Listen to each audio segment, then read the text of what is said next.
Hello and welcome to Talk the Walk. I'm Azam Khan. Abandoned fishing nets, known as ghost nets, make up 10% of all marine trash.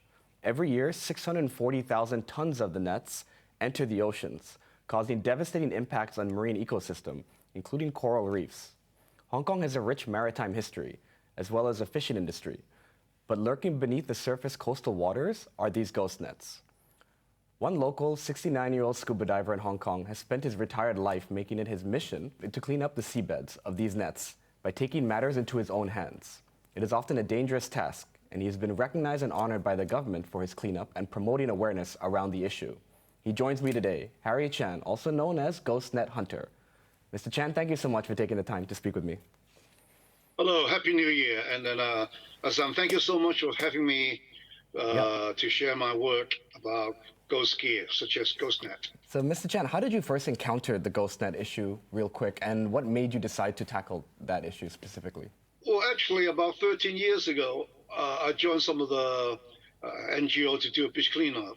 And then we were in Jima 1, if you know about it. And then it was hot. I think it was in the summer.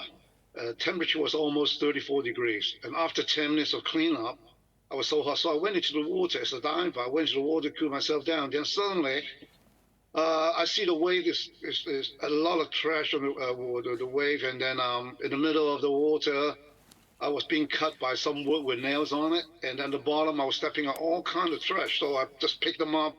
Anything you can imagine, waste, everything. I can pick up plastic. It's something like a net. And then from then on, I thought, how come most people do not go into the ocean to clean up? Instead, they just go on the beaches. So I was thinking, is there any way I can really spread the awareness about ocean debris issue? So finally, I find out GhostNet is one of the very major issues about the ocean debris. So I looked through and tried to find out more. Then I decided I'm going to do ocean.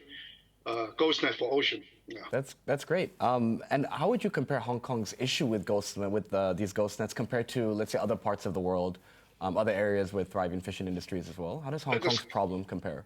Well, in Hong Kong, actually, for my past experience, it's bad, but not as bad as a lot of other countries. I've been doing the same in Philippines a few times, like Brunei, in Iraq, and other on the beaches, and even Malaysia, and I find out we are not as bad as they are. There's a lot of problem all over the world. It's really a global issue, especially around the coral triangle country, even down in Australia, because I've been talking to some of the marine biologists. They're telling me that they got a lot of problem with GhostNet because they are drifting from Indonesia, Papua New Guinea. It covers a big patch of coral. That's why it's one of the reasons you get coral bleaching issue in Australia and other countries too. Right. I believe you yourself said that most fishermen understand the issue of ghost nets, and most are willing to preserve the marine ecology. So can you just talk about that relationship between the fishermen in Hong Kong and the issue? I think it's not just the fishermen in Hong Kong. I think most fishermen all over the world. Right. The thing is, while they're doing fishing, a lot of the net are being either tangled by coral reef or the rocks, whatever, and then they have to discard the net. And some of them, maybe a few, they deliberately dump it in Hong Kong, areas in Hong Kong. Again, I know that I talked to them. They say it is important that the more ghost net we can remove or solve the problem, it helps them a lot because this is one of the reasons that the fishermen catch is being reduced a lot in quantity. Okay, I'll give you an example. I do a lot of cleanup in Sec O. I met one of the local guy. He told me, well, what helps when we go to clean up the ghost net around the area, which also applies to other areas in Hong Kong. Every inches of net we clean up. The reason why they told me that they can't see any more fish as they used to be is part of the reason because of the ocean problem. But another reason is because there's so much net in the area. And then the big fish cannot go to shallow water for breeding. And this is one of the reasons. That's why uh, the diminishing quantity of fish. I think in the last couple of years during the pandemic, I assume you had to take a unfortunate hiatus from being able to go out doing dives, going out to clean up the beaches, which you do with groups and communities. So can you talk about that time period Oh, and if you learned anything from that time period with regards to your work? Yeah, or if there's anything reflective, like what did you learn during that time period where we were all forced to, we cannot go out, you cannot create groups to be able to go diving. Must have been difficult otherwise to go diving alone to do this ghost net. well, actually, be honest with you, during the pandemic period, and I did go out diving and then do beach cleanup. Of course, we did according to the government regulation and rules for the coronavirus. So we follow the route strictly. We have masks on and we keep our distance. And then even when we're diving, we try to keep a distance, which Right. we normally do more than a meter, whatever. Anyway, it was a good opportunity for me to research. Even though I'm not a marine biologist or scientist, I always do research, maybe in a primitive way or in my crazy way, to see what's the difference between during the SARS period, I mean, during the coronavirus period, and other period. It is a little bit different, but basically it's the same because the trash are coming back every day and then disappear again and then back another day. You see, even not during this period when we do cleanup. If you ask a lot of NGO or people who do a beach cleanup, they, for example, if you go to Lapsat one or one of the beaches, like even Sec O, Yeah. you can clean up today, and then the next morning you ask somebody who lives there, they say trash are coming back again. Yeah. I've joined your beach cleanups in the past. Can you talk, just for our audience to know that you run an online community group, which helps to go and do plastic cleanups in beaches regularly. Can you just talk about the community building aspect of the beach cleanup, but also the community of divers that you try and bring along and with your expeditions to go and get the ghost nets? Can you just talk about the importance of community building and how that plays into the promotion of the awareness? For the last, especially for the last couple of years, we did a great job. I can tell you that we have to, for example, especially diver, not many people, not even the government, aware about that. The divers, I'm sure that we'll be talking about at least about a few thousand active divers in Hong Kong. They've been, for the last few years, they've been cleaning up voluntarily any debris such as plastic, apart from ghost net or other trash in the water. That's why in good days when you go diving, people say, "How come it's so clean now?" The site, the regular site that people go diving is because we have to thank those volunteers. I Yeah. mean, they spend maybe an average about $1,000 a day just to go out rather than entertaining themselves. They go clean up and help to clean up the ocean. On the beaches, we are doing a great job. But however, unfortunately, as far as I know, 80% or more of the trash are all in the water. And Right. the one we see on the beaches are the one that it came back uh, from current or wind. It covers the beaches. And then there's another thing a lot of people did not realize that we have a lot of trash that coming in through rivers, Mm. streams. Even though we don't have big river in Hong Kong, but I'm talking of globally, it's a big, big issue. Yeah. Right. Okay. And yeah, I can tell that you also enjoy giving lectures to schools and educating and giving awareness to the younger generation about the issue. So can you just speak on that a little bit, like how Oh, important that is I to you? just love that. I mean, I did another one about a few weeks ago with 200 students from one of the primary school. They got 200, but I was asking the teacher, can I do it in 2 days and then in 4 classes because to according to comply with the coronavirus rule. And they were only 7 years old. And then when I was doing that, I told them I come here for sharing. I'm not come here as a speaker. What I mean by sharing is when I come there, while I'm doing any sharing and talk, please let the children or to raise their hand up, and I would try to answer any question they ask. I mean, they come up with hundreds of questions. I can Honestly, imagine. it's amazing. And then I did not realize that they did such a good homework. a lot of questions they ask me that I never even thought about it. Yeah, Okay. and especially it's very difficult during the pandemic, the last few years, because kids and a lot of kids had to stay home a lot. They Yeah, couldn't and go out more, so that must have been very difficult for them as well. that's why I'm telling some of the parents when I'm talking to them or when I'm doing cleanup, please let the kid give them a topic like ocean uh, uh, conservation or any marine life or any animals, okay, that they like. So ask them a question because being adult, you're not as good as in a lot of knowledge like the kid, even 7 years old. If you give them a question, say for example, I will ask somebody, "Oh, I love uh, turtles. Can you find out something about turtles?" And I thought I heard of that those that are tangling the turtles. The kid will just spend the time on the net all the time. So rather than playing the game that a lot of parents are being upset with and shouting at them, that's not the right way that we should approach our children. Okay, they can bring out a lot of amazing idea, a lot of statistics. I'm there to say even some of our marine expertise in certain issue, the kid know more about it. Right. I was so surprised. I asked them why, because they say, we love the ocean. Uncle It's a Harry, passion. It's the very passionate for them. passion, Yeah. yeah. And then because I did with them last year, so this year they have more prepared for the section, you know. I love that, Mr. you know. Chan, I need to pause you right there real Sure, sure. quick while we take a quick break. Sure, I Don't go need that too. anywhere. Don't go anywhere. Okay, We'll be I right will. back with Okay. Harry Chan. Stay tuned.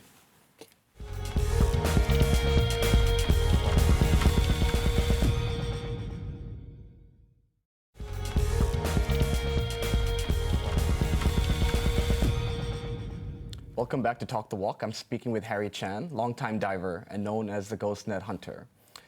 Mr. Chan, you are a man of the sea, but you grew up in a concrete jungle. How do you balance out these two worlds and reconcile these two worlds? I'll tell you that uh, it gave me a big opportunity to learn, to observe, to find out problems with this concrete city because Hong Kong, as you know, is beautiful. Okay.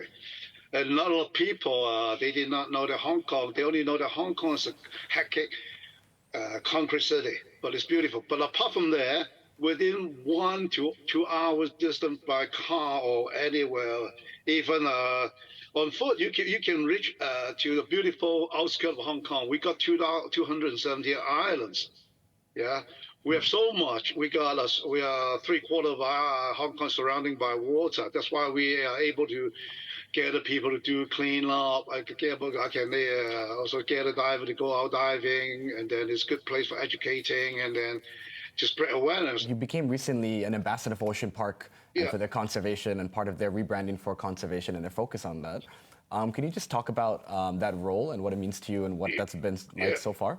Okay, first I have to thank the public that they gave me the opportunity to have being an ambassador of Ocean Park, and I'm so proud to be one. And the reason I'm doing that is for the last 10 years I've been working both on land, in the ocean, abroad. I've been looking for the right platform to spread awareness and then to gather more people, from different sectors, even professionals.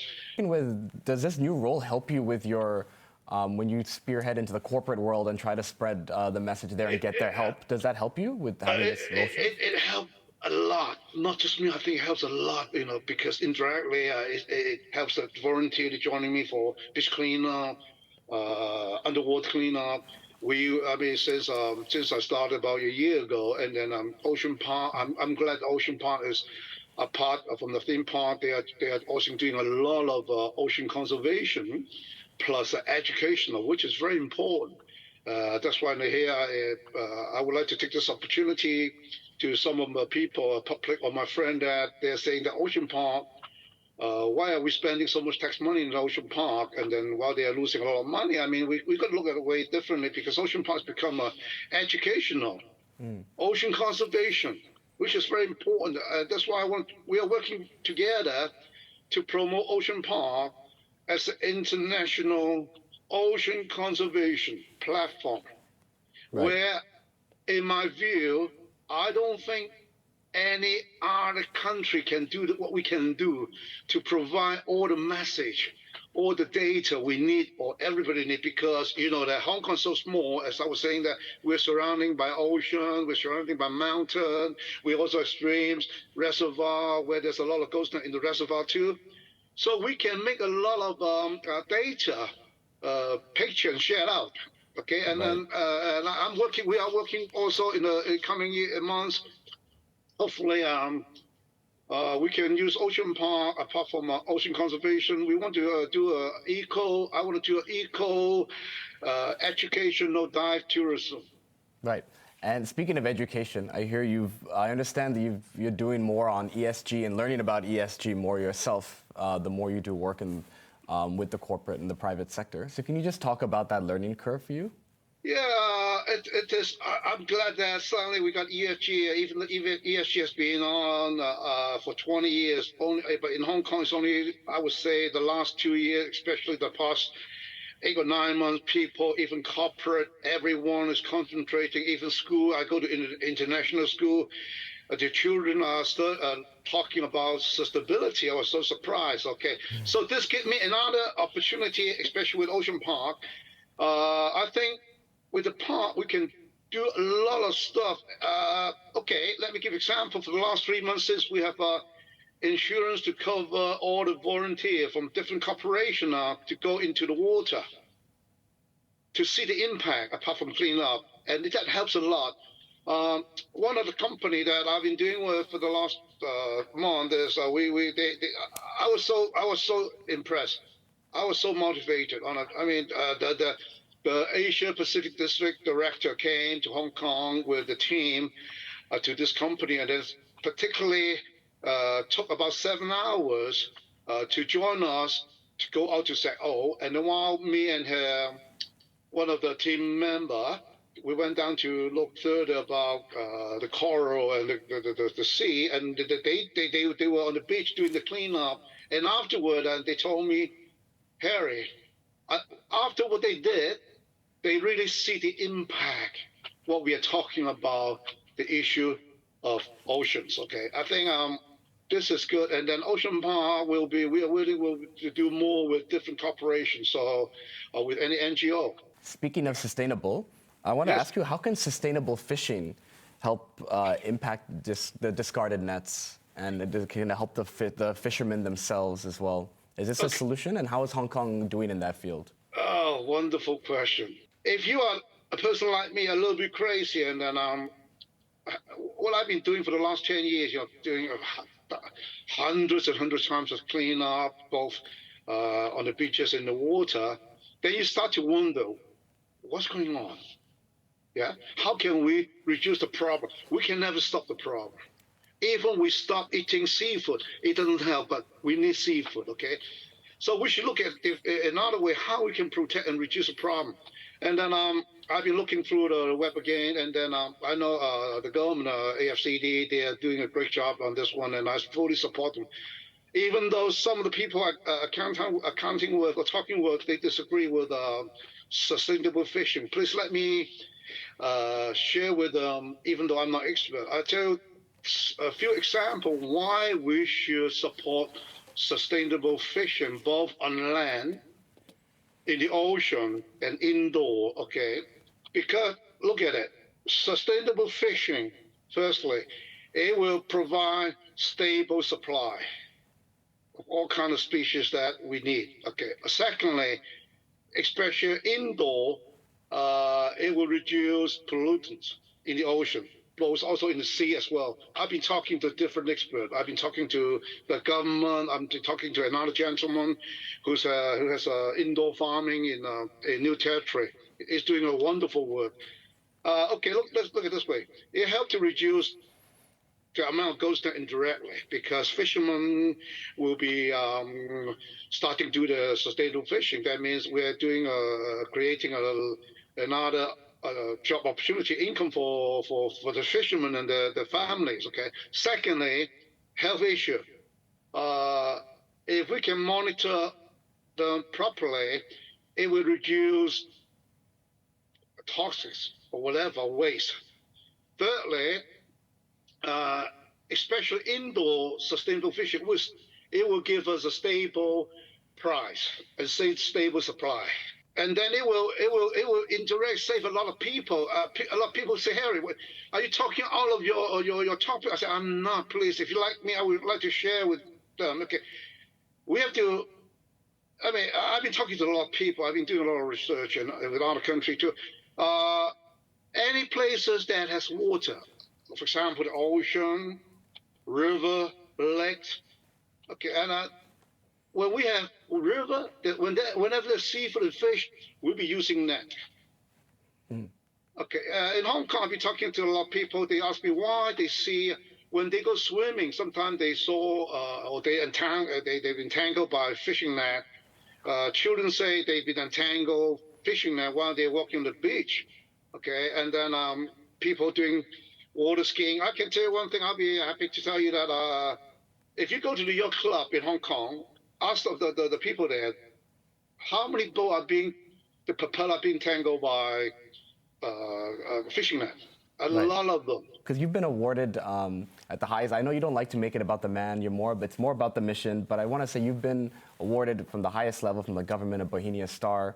What's the next chapter for you and with your mission? Okay. Is it more in the lecture side and the promoting the awareness side, or are you going to double down more into getting in the ocean and getting back into the field? Okay. First of all, thank you so much. At that time, about 3 years ago, I almost want to stop doing what I was doing, but then I appreciate the government on behalf of the public gave me the support with the Medal of Honor. The medal actually is a mission to me. From then on, I told myself I cannot stop, even though I'll be 70 now. Okay, I tell myself I cannot stop because I have to. It's a mission that I have to carry on. I have to do my best to fulfill my mission, and with that, I can inspire a lot of more other people to do the same. Okay, so it does help in many aspects. Let's say it gave me a motivation. It kept inspiring me, and then my spirit is high with that mission and being ambassador of Ocean Park. Are you gonna be diving more, even though now you have the ambassador role? I'll be diving more. I'll be doing more beach cleanup. I'll be sharing more with corporation, schools, any group. Mr. Chan, I'm so sorry, but we're out No of time. But thank you so much for taking the time to speak with me. And thanks for tuning in. We'll see you the same time next week. Goodbye. Yeah, my pleasure. Thank you, Hassan. Bye-bye.